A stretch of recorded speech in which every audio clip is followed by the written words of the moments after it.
तर्ज पर पहली बार कक्षा 9वीं और 11वीं की परीक्षाएं एक साथ और एक जैसे पेपर से ही कराने का फैसला लिया है। अब तक जिला समान परीक्षा के तहत 9वीं और 11वीं के पेपर के लिए जिला स्तर पर पेपर तैयार होते थे। जिला स्तर पर ही टाइम टेबल तैयार होता था, लेकिन शिक्षा विभाग ने इस शैक्षणिक सत्र में पहली बार अर्धवार्षिक परीक्षा के लिए न केवल राज्य स्तर पर पेपर तैयार करवाया है बल्कि टाइम टेबल जारी किया है। ये कदम सराहा भी गया और सफल भी रहा, जिसके बाद अब 9वीं और 11वीं की परीक्षा बोर्ड परीक्षाओं के तर्ज पर होगी। शिक्षा निदेशालय द्वारा 9वीं और 11वीं का टाइम टेबल जारी किया गया है। पहले सरकारी और गैर सरकारी स्कूलों को पेपर बांटने का काम नोडल स्कूल को दिया जाता था, लेकिन अब इस परीक्षा में पीईओ स्कूल से परीक्षा से आधे घंटे पहले पेपर सरकारी और गैर सरकारी स्कूलों को दिए जाएंगे।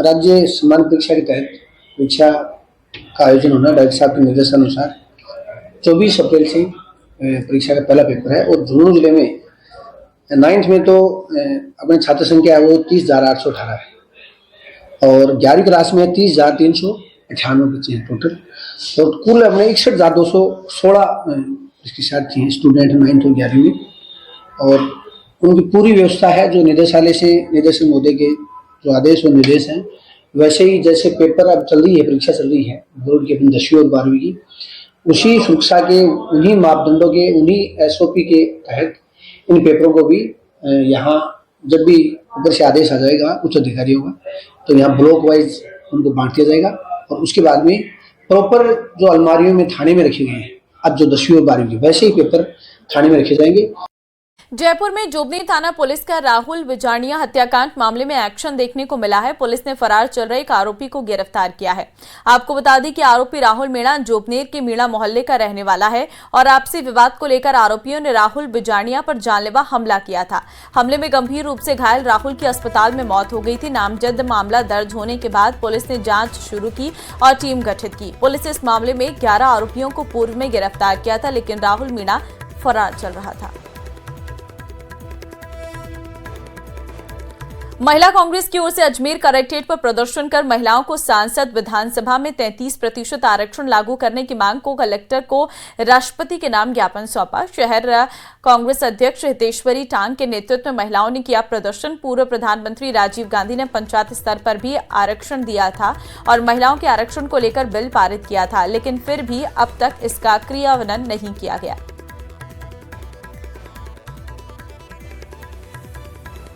राष्ट्रीय अध्यक्ष हैं आदरणीय अलका लांबा जी और प्रदेश अध्यक्ष सारिका सिंह जी ने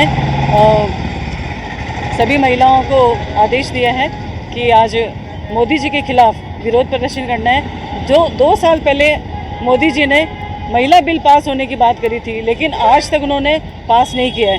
इसी को लेके हम लोग आज आदरणीय कलेक्टर साहब को ज्ञापन देने आए हैं और ज्ञापन दे चुके हैं हम लोग।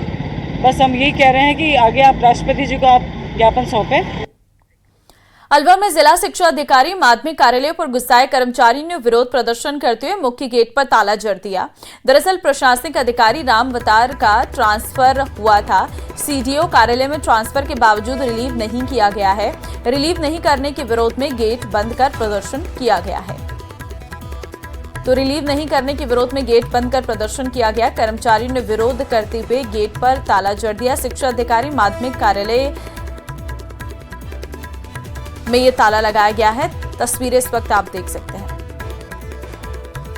हम उनसे कल मिले 4 से 6 बजे के बीच में, तो उन्होंने ये कहा कि साहब हम इस वजह से इनको नहीं कर सकते रिलीव, लेकिन हमको उन्होंने कहा कि हम शाम को इनको रिलीव कर देंगे। यहाँ से हम वहां से चले गए। सुबह आए तो मालूम पड़ा कि साहब वो ये कह रहे हैं मंत्री जी ने मना कर दिया इनको रिलीव करने के लिए। केवल एक व्यक्ति को, राजस्थान संजय शर्मा जी मंत्री जी फोन आ गया, इसलिए हम इसको रिलीव नहीं करेंगे। तो हम सभी स्टाफ के सदस्य ने आज यहाँ बैठ के मीटिंग करी और ऑफिस का 1 बजे तक का बहिष्कार किया है। मनोज जी से कहा है कि आप यहाँ आइए, जबकि उन्होंने 10 बजे हमने इन्फॉर्मेशन कर दी, अब तक वो यहाँ नहीं आए। टोंक में गुमशुदा बुजुर्ग को पिछले 3 दिनों से कुएं में तलाश जारी है। जवाली गांव में चल रहे रेस्क्यू ऑपरेशन का कलेक्टर डॉक्टर सौम्या झा ने जायजा लिया। पुलिस को कुएं में साफा और दूसरे सामान मिले हैं। फिलहाल SDRF पुलिस और प्रशासनिक टीम मौके पर मौजूद है। JCB और मशीनों से कुएं के आसपास की खुदाई की जा रही है। तो गुमशुदा बुजुर्ग की 3 दिन से तलाश जारी है। बुजुर्ग व्यक्ति की कुएं में 3 दिन से तलाश हो रही है। जवाली गांव में चल रही रेस्क्यू का कलेक्टर ने भी जायजा लिया है। सौम्या झा कलेक्टर गांव में पहुंची हैं। एसडीआरएफ, पुलिस और प्रशासनिक अधिकारी मौके पर मौजूद हैं। पुलिस को कुएं में साफा और दूसरे सामान मिले हैं। तो गांव के बुजुर्ग व्यक्ति कुएं में 3 दिन से लापता है। अभी भी रेस्क्यू ऑपरेशन लगातार जारी है। आप तस्वीरें देख सकते हैं, लेकिन अभी तक कोई पता नहीं चल पाया है। बाकी का जो सामान है वो कुएं के आसपास मिला है, लेकिन बॉडी अभी तक नहीं मिल पाई है।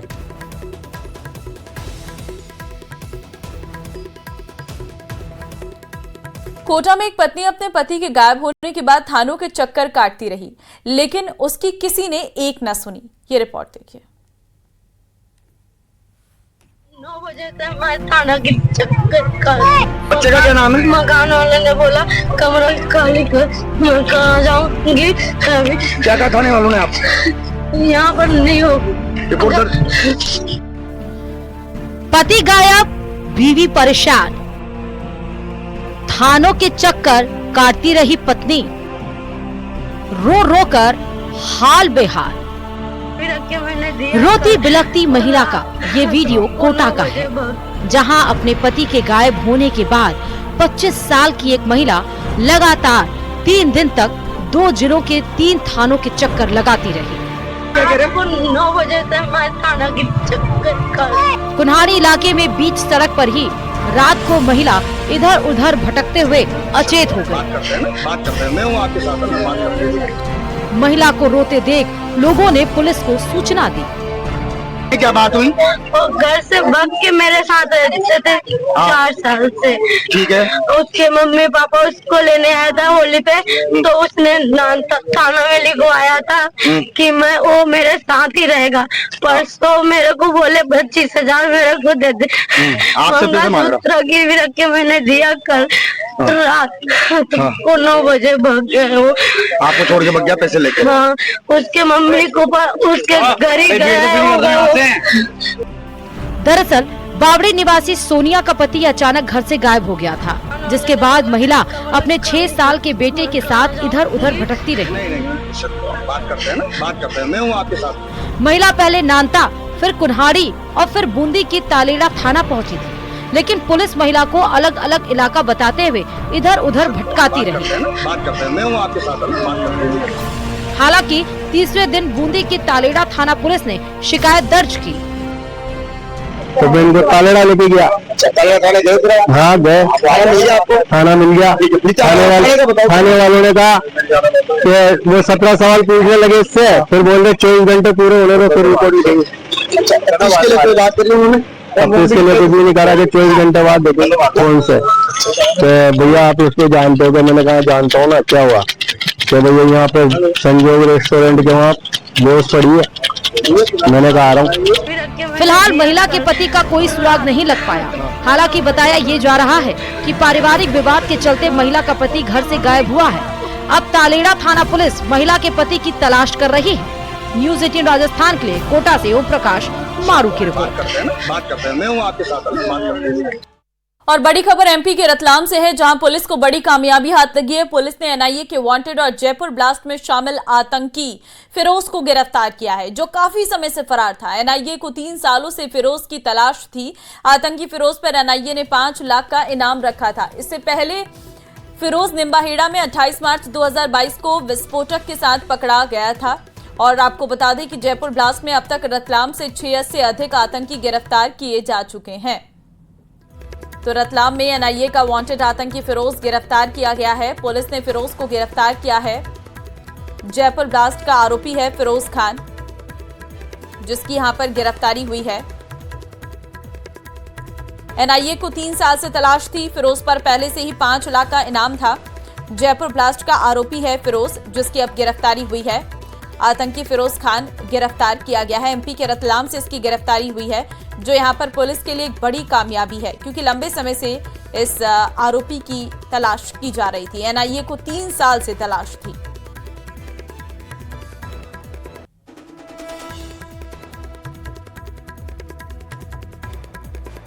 पूर्व ब्लास्ट की साजिश रचने वालों में शामिल एनआईए के मोस्ट वांटेड फिरोज खान को आज रतलाम की एसपी स्क्वाड ने गिरफ्तार किया। और ये रतलाम का वही एसपी ऑफिस है पुराना, जहां पर फिरोज को रखा है और उससे लगातार पुलिस जो है पूछताछ कर रही है। रतलाम की एसपी स्क्वाड ने सुबह 5 बजे इसे उसके जो आनंद कॉलोनी का घर है वहां से हिरासत में लिया है। फिरोज का नाम उस समय सामने आया था जब निम्बाहेड़ा पुलिस ने 28 मार्च सन 2022 को निम्बाहेड़ा में चेकिंग के दौरान बड़े पैमाने पर विस्फोटक पदार्थ बरामद किया था। और इस पूरे मामले में जो साजिश थी वो जयपुर में ब्लास्ट करने की थी और इसी पूरे जो साजिश है उसके तहत फिरोज का नाम भी सामने आया था। इस पूरे जो घटनाक्रम है उसमें अब तक 6 से ज्यादा जो आतंकी है उनको गिरफ्तार किया जा चुका था। फिरोज लंबे समय से करीब 3 साल से एनआईए के रडार पे था और उसे पुलिस ने अब गिरफ्तार किया, जिससे पूछताछ लगातार जारी है। जलदाय मंत्री कन्हैयालाल चौधरी डूंगरपुर जिले के दौरे पर रहे। सर्किट हाउस में पानी की समस्या को लेकर बीजेपी नेताओं का गुस्सा मंत्री के सामने फूट पड़ा। भाजपा नेताओं ने RUIDP और PHED विभाग के अधिकारियों पर लापरवाही के साथ ही धीमी गति से काम करने के आरोप लगाए, जिससे मंत्री ने कहा है कि पिछली सरकार में जो भ्रष्टाचार हुए उसे छोड़ेंगे नहीं, लेकिन अब काम में कोई लापरवाही नहीं होनी चाहिए और जो हो गया उसमें भी जल्द सुधार हो। इस बार जिस तरह से ग्लोबल वार्मिंग की वजह से पूरे भारत में पूरे विश्व में जो टेम्परेचर बढ़ने की जो संभावना है उसको देखते हुए हमारे मुख्यमंत्री जी ने लगभग 150 करोड़ रुपए से ज्यादा इमरजेंसी जो कंटिजेंसी के लिए हमने सैंक्शन कर दिए।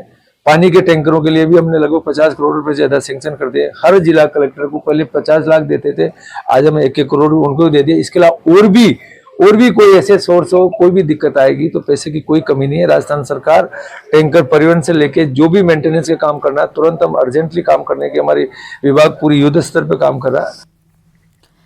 विधानसभा अध्यक्ष वासुदेव देवनानी से महाराष्ट्र विधानसभा के अध्यक्ष राहुल नार्वेकर ने विधानसभा में मुलाकात की। देवनानी ने नार्वेकर का फूलों का गुलदस्ता भेंट कर और दुपट्टा पहनाकर अभिनंदन किया। साथ ही राजस्थान विधानसभा में नवाचारों का 1 वर्ष पुस्तक की प्रति भेंट की है।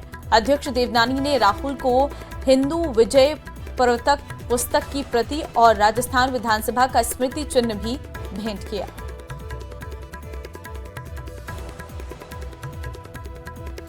धौलपुर के सदर थाना इलाके में बाल संप्रेक्षण गृह से 10 बाल अपचारी फरार हो गए। ये सभी रात 12 से 1 बजे के बीच छत पर लगे लोहे के जाल को तोड़कर भाग निकले हैं। ये पूरी घटना सीसीटीवी में कैद हो गई है। घटना के बाद से ही पुलिस की टीम बाल अपचारियों को डिटेन करने के लिए नाकाबंदी कर रही है। जानकारी के मुताबिक बाल संप्रेक्षण गृह से फरार हुए सभी 10 बाल अपचारी पॉक्सो और दुष्कर्म जैसी आपराधिक घटनाओं के मामले में डिटेन किए गए थे। आपको बता दें कि धौलपुर बाल संप्रेक्षण गृह से आए दिन बाल अपचारियों के भागने की घटनाएं सामने आती हैं। इससे पूर्व जनवरी माह में भी 5 बाल अपचारी फरार हुए थे, जिन्हें पुलिस ने महज 24 घंटे में ही डिटेन कर लिया था।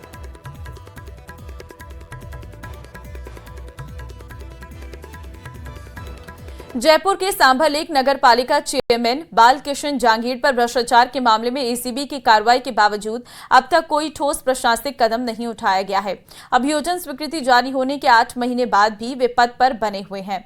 इसको लेकर विधायक विद्याधर चौधरी ने सवाल उठाए हैं। इस पूरे मामले को लेकर फुलेरा विधायक विद्याधर सिंह चौधरी ने सरकार पर निशाना साधते हुए कहा कि भाजपा ऐसे मामलों में नेताओं को वॉशिंग मशीन में धो देती है, जिससे उनका भ्रष्टाचार साफ हो जाता है। मैं एमएलए रहूं या ना रहूं, मेरी कार्यशैली में कोई फर्क नहीं पड़ेगा, काम करने में विश्वास करता हूं।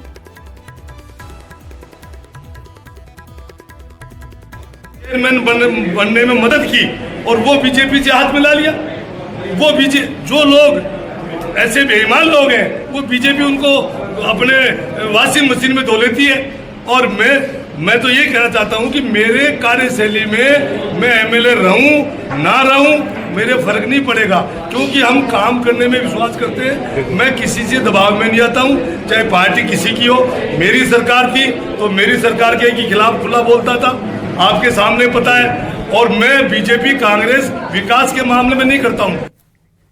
बारा नगर परिषद में अधिकारियों तक के बैठने की जगह नहीं है। बावजूद इसके नगर परिषद में एक कमरा ऐसा भी है जो पिछले 2 सालों से खाली पड़ा है। दरअसल ये कमरा है बारा नगर परिषद के उप सभापति नरेश गोयल का। नरेश गोयल बीते 2 सालों से नगर परिषद की सीढ़ियां तक नहीं चढ़े हैं। आयुक्त की एकदम बगल वाले इस कमरे का आलम यह है कि इस कमरे की छत का प्लास्टर पूरी तरह नीचे गिर चुका है। लगभग लंबे समय से बंद ये कमरा खंडहर में तब्दील हो चुका है। यही वजह है कि कमी के चलते नगर परिषद के अधिकारियों को एक ही कमरे में बैठकर काम करना पड़ रहा। नगर परिषद के अभियंता से लेकर सहायक नगर नियोजक तक एक ही टेबल पर बैठकर काम करते नजर आते हैं। कमरों में खड़े होने की जगह तक नहीं होने से आमजन को भी खासी परेशानी उठानी पड़ रही है। कोटा में स्वास्थ्य विभाग ने गर्भवती महिलाओं, प्रसूतों और के साथ नवजात बच्चों को डेंगू से बचाने के लिए महत्वपूर्ण पहल की है। इसके लिए जेके लोन अस्पताल में अतिरिक्त और नए विशेष वार्ड तैयार किए गए हैं और इन वार्डों के हर एक बेड पर मच्छरदानियां लगाकर डेंगू की रोकथाम के लिए प्रयास किए जा रहे। अस्पताल अधीक्षक डॉक्टर निर्मला शर्मा का कहना है कि गर्भवती महिलाओं में डेंगू का खतरा न हो, इसके लिए विशेष इंतजाम किए गए हैं। डेंगू की रोकथाम के लिए चिकित्सा विभाग द्वारा सर्विकल लार्वा एक्टिविटीज की जा रही हैं। जैसे मौसम का बदलाव होता है और उस मौसम में जो परजीवी हैं जो मानव के कांटेक्ट में आते हैं और वो जो बीमारी कर सकते हैं, जैसे बच्चों में खांसी जुकाम जो एक वायरल है एक तरह का, जो कि बॉडी की खुद की इम्यूनिटी से ठीक हो जाता है, लेकिन फिर भी छोटे बच्चे हैं, इम्यूनिटी ज़्यादा नहीं हो पाती, तो उनको कभी कभी सेकेंडरी इन्फेक्शंस ना हो इसलिए एंटीबायोटिक दी जाती है। दूसरा अपन देखें तो मच्छर रोगी भी बहुत होते हैं। थोड़ा सा मौसम और बढ़ेगा तो मलेरिया, डेंगू इनका प्रकोप भी बढ़ने की संभावनाएं होती हैं, लेकिन अभी प्रशासन द्वारा सारी चीज़ें चाक चौबंद कर रखी हैं, लगातार मॉनिटरिंग चल रही है। हमने एक वार्ड चिन्हित कर रखा है, उसको हम जो भी इमरजेंसी, जो भी हमारे करंट में जितनी मुसीबतें आती हैं, जैसे डेंगू आ गया तो हमारे उसके पूरे में मच्छरदानी लगी है। मलेरिया का पेशेंट है तो मच्छरदानी से यदि कोई और मच्छर भी उस व्यक्ति के कांटेक्ट में आता है तो वह दूसरे के पास नहीं जा सकता। और डेंगू का इलाज अब कोई बहुत भारी इलाज नहीं है, सभी जगह सिर्फ हमें यही पता है हाइड्रेशन मेंटेन करना होता है, वायरस स्वतः ही खत्म हो जाता है। बजला सरकार खिलाड़ियों के लिए नए दरवाजे खोल रही है। राजस्थान राज्य खेल परिषद ने झुंझुनू की वॉलीबॉल अकादमी समेत प्रदेश में संचालित 22 खेल अकादमियों में खिलाड़ियों की प्रवेश प्रक्रिया शुरू कर दी है, जिनके ट्रायल 7 अप्रैल से SMS स्टेडियम जयपुर में होंगे। इन अकादमियों में ट्रायल के आधार पर खिलाड़ियों को प्रवेश दिया जाएगा। जिन खिलाड़ियों को इन अकादमियों में प्रवेश मिलेगा उनके 20 साल की आयु तक सरकार उन्हें न केवल बेहतरीन प्रशिक्षण उपलब्ध करवाएगी बल्कि उनके रहने, खाने, खेलने के अलावा पढ़ाई तक का खर्चा सरकार उठाएगी।